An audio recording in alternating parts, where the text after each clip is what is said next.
तो अस्सलाम वालेकुम फ्रेंड्स, वेलकम टू मियाँ भाई लाइव चैनल। वीडियो बहुत ही इंटरेस्टिंग होने वाला है। आप लोगों से गुजारिश है कि पूरा वीडियो देखिए और चैनल पे नए हैं तो सब्सक्राइब कर लीजिए।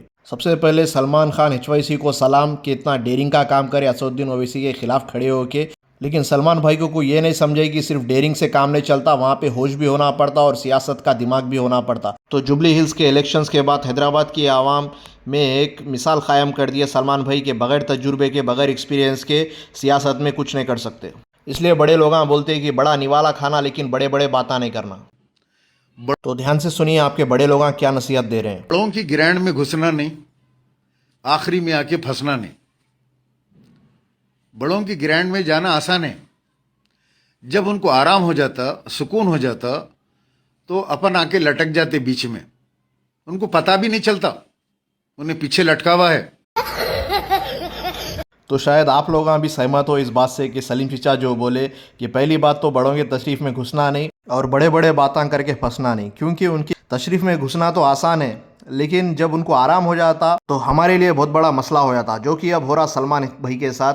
सोशल मीडिया खोल के देखो, हर कोई गालियां दे रहा, हर कोई नवाज रहा बंदे को। सिर्फ इतना ही नहीं, साथ साथ में केसेस भी बुक हो रहे। एक केस ऑलरेडी बुक हो गया, जिसकी डिटेल मैं आपको वीडियो के आगे में बताऊंगा। सिर्फ एक केस नहीं, अब आगे चल के ऐसे बहुत से केसेस होते। अब कौन बचाने आता, क्या KCR साहब आते, क्या KTR अन्ना आते, देखना है। इलेक्शन में पैसे ज्यादा खर्चा कर दिए, अब होटल में काम करने की नौबत आ गई। भाई क्या कर रहे हैं आप? होटल काम कहाँ कर रहे हैं आप?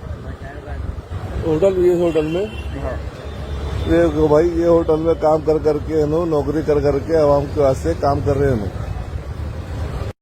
What a joke. कब्रिस्तान का मसला भाई ने उठाया। तो जुबली हिल्स इलेक्शंस में सलमान भाई मेन मुद्दा उठाए थे जुबली हिल्स के कब्रिस्तान का। अरे दलिंदर, कभी जाके कब्रिस्तान साफ करा रे। हाँ, ये हमारे अब्बा की खबर है, यहाँ से कचरा हटाएंगे, वो करेंगे बोल के। नहीं, कुछ भी नहीं होता, खाली स्टेटसों में लगा रहा स्टोरिया, स्टेटसों में रह गए बच्चे तुम्हारे। What a joke. यहाँ पर बच्चे हमारे बड़े साथ में बच्चे हमारे और कुछ भी। तो चंदा जमा करे जैसा सलमान भाई को लगा था कि वोट भी आसानी से मिल जाते एक बार अपील करते ही, लेकिन उनको क्या मालूम था कि वो किस जगह हाथ डाल रहे, किससे पंगा ले रहे। जब तक कांग्रेस से चल रहा था उनका वार, वो ठीक था, लेकिन जैसे ही MIM एंटर हुई, पूरा पाजे पलट गए। कांग्रेस का जनाजा निकाल तुम बोल रहे थे, लेकिन आज खुद की कोई खबर नहीं। किसका दोला लेकर जा रहे हैं ये लोग? जुबिली हिल्स में तो कब्रिस्तान नहीं, तो ये किसका जनाजा लेके जा रहे हैं? अरे कांग्रेस को हमने मौका दिया और कांग्रेस ने हमको धोखा दिया। कांग्रेस का तो जनाजा यहाँ से निकलना है। सलमान भाई की जीत पक्की होती थी अगर से सिर्फ लड़ाई कांग्रेस वर्सेस BRS होती थी, लेकिन जैसे ही MIM आ गई, असदुद्दीन ओवैसी साहब आए और उसके बाद अकबरुद्दीन ओवैसी साहब की एंट्री हुई लास्ट दिनों में, उसके बाद से पत्ते पूरे पलट गए और पूरे लोगों के वोट्स कांग्रेस को चले गए। अब इनको मैं नहीं छोड़ने वाला, असद साहब की जरूरत नहीं है। आप हैदराबाद में रह के MIM से लड़ना बोल तो कोई मामूली बात नहीं है, क्योंकि यहाँ पे बच्चा भी असद साहब से वाकिफ है। मैं वोट करूंगा तो अकबर अवैसी को करूंगा, अकबर अवैसी के अलावा किसी को नहीं करूंगा। चाहे KCR आ जाओ, KTR आ जाओ, कोई बगैर का वाला आ जाओ। तो हैदराबाद के बच्चे को मालूम है कि हैदराबाद में अगर किसी की चलती है तो वो है MIM की। सिर्फ बच्चे को नहीं, यहाँ तक कि BJP वालों को भी मालूम है ओवैसी का पावर। असदुद्दीन, गंगा जमुना तहजीब। आज जितने भी मांगे MIM पार्टी, वर्ल्ड सिटी में मैं पैसे दिया। आज जितने भी मांगे MIM पार्टी, वर्ल्ड सिटी में मैं पैसे दिया। मैं जीतने के बाद असदुद्दीन ओवैसी, अकबरुद्दीन ओवैसी मुझे मिले।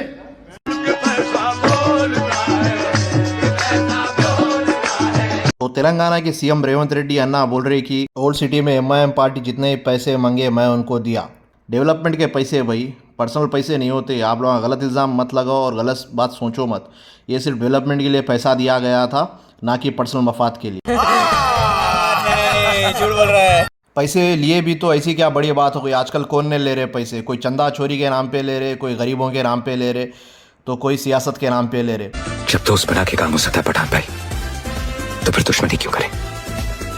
तो इसका क्लियर कट मतलब आप लोग समझ लिए होंगे कि अब जुबली हिल्स पे सिर्फ कांग्रेस का नहीं एमआईएम का भी पूरा राज चलेगा। ये ऐसा होगा कि कांग्रेस वाले खुद इनको प्लेट में ला के दे दिए बिरयानी खाओ बोल के, क्योंकि कांग्रेस के जो माइनॉरिटी के लीडर्स थे, फेरोज खान होने दो या शब्बीर अहमद होने दो, कोई भी नहीं है। जरा हालातों को बदलो तो लीडरों को बदलो। आपके हाथ में मैं नहीं है, देखो उन्होंने 500 लाके दे देते, उन्होंने 1000 रुपए लाके दे देते। 1000 रुपए में तुमको 5 साल बस होते। मैं क्या बोल रहा हूँ, मैं 5 साल तुम्हारे कदमों में बैठ के खिदमत करता हूँ। पहले तो ये बोल, तो कच्चे पगड़ा मार रहा या खंबा मारा साले?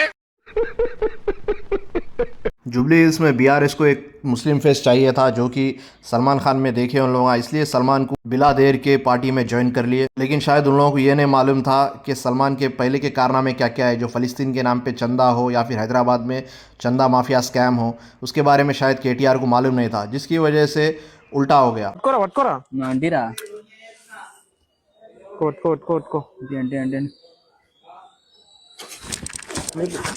నేనట్టిగా పోతలేను నన్ను వడగట్టి పాడగట్టి నన్ను పాడల్లో వండబెట్టి। और सेकुलरिज्म की कामयाबी क्या है? सेकुलरिज्म की कामयाबी है कि नवीन की कामयाबी। ये पुराना वीडियो है जिसमें जुबली हिल्स के अभी करंट एमएलए नवीन यादव एमआईएम का गमछा पहन के है, क्योंकि ये भी पहले एमआईएम पार्टी से बिलोंग करते थे, असदुद्दीन ओवैसी के बहुत क्लोज थे। वो बात और है कि लड़ झड़ के पार्टी से अलग हो गए थे। सेकुलरिज्म की कामयाबी, नवीन की कामयाबी, हैदराबाद के गंगा जमनी तहजीब की कामयाबी।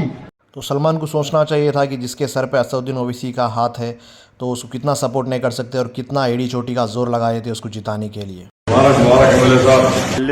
और इसी वजह से जीतने के बाद नवीन यादव सीधा सबसे पहले असदुद्दीन ओवैसी साहब से मुलाकात किए और बाअदब झुक के उनका हाथ चूमते हुए मुलाकात किए उनसे।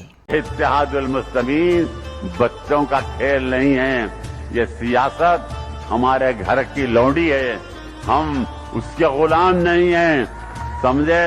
तो सालारे मिल्लत बोले सो बात बिल्कुल सही हुई कि सियासत उनके घर की लौंडी है, वो जब चाहे जैसा चाहे किधर भी खेल सकते, कौन सी भी कॉन्स्टिट्यूएंसी में। लेकिन इस बार असदुद्दीन ओवैसी साहब की मुश्किल होता था कि जब तक अकबरुद्दीन ओवैसी साहब मैदान में नहीं आए। जिसे अपन मारना चल रहा है वो तू नहीं है, समझा? मेरे भैया को मारना चाहते थे।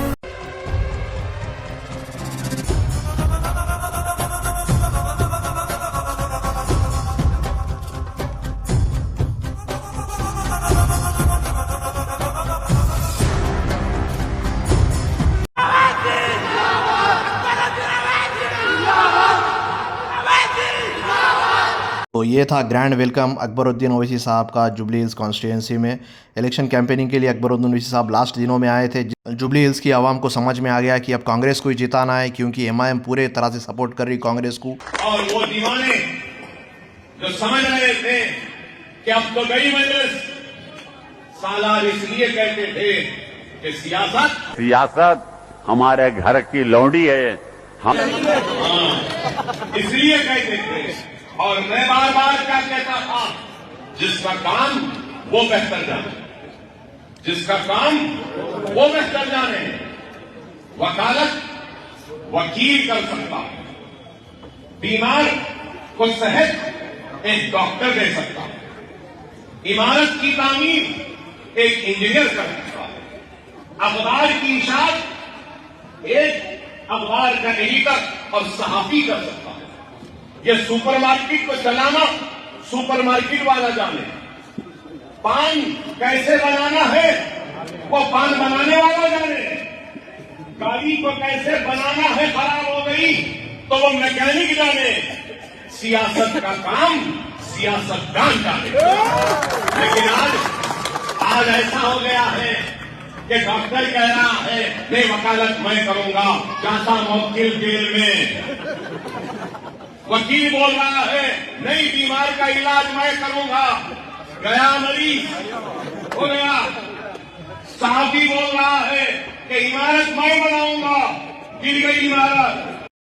कई बार लोग समझाए बेटा मत जा, अरे मत जा बेटा, वहां पर मत जा रे, बहुत खतरनाक लोग हैं। जाके लुंगी में हाथ डाला, हाथ में दे दिए, अब लेके फिर रहा, मारे मारे मारे। अरे